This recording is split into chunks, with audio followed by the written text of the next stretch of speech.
नमस्कार, सुस्वागतम दर्शकों जी। मैं भी फिर एक बार आप लोगों का दरबार। दर्शक, शेख हसीना को लेकर इन दिनों बहुत चर्चा चल रहा है हमारा देश में, विदेश में, सारा विश्व में। तो शेख हसीना के बांग्लादेश से पलायन के बाद अब तक ये साफ नहीं हो सका है कि उनकी अंतिम मंजिल कहाँ होगी। भारतीय विदेश मंत्री एस जयशंकर ने स्पष्ट तौर पर कह दिया है कि भारत हसीना की अंतिम मंजिल नहीं है। जयशंकर ने बताया कि शेख हसीना ने बहुत कम नोटिस पर सामूहिक तौर पर भारत आने की अनुमति मांगी थी। शेख हसीना के बेटे संजीव वाजिद ने कहा है कि उनकी मां ने किसी भी देश से राजनीतिक शरण नहीं मांगी है। ऐसे में सवाल उठता है कि शेख हसीना की मंजिल कहाँ होगी। क्या ब्रिटेन, अमेरिका या कोई पश्चिमी देश उनकी राजनीतिक शरण देगा? पर्यवेक्षकों का कहना है कि ये इस बात पर निर्भर है कि संबंधित देश इस मामले को कैसा देखता होगा। इंटरनेशनल क्राइसिस ग्रुप के शोधार्थी टीम किन ने बीबीसी बांग्ला से कहा है कि शेख हसीना को पश्चिमी देशों में राजनीतिक शरण मिलना मुश्किल है।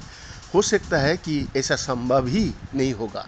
बीते कुछ दिनों से खबरों में कहा गया है कि शेख हसीना अंतिम क्षणों तक पुलिस और सेना के और ज़्यादा बल प्रयोग का निर्देश दे रही थी, लेकिन वैसा संभव नहीं हो सका।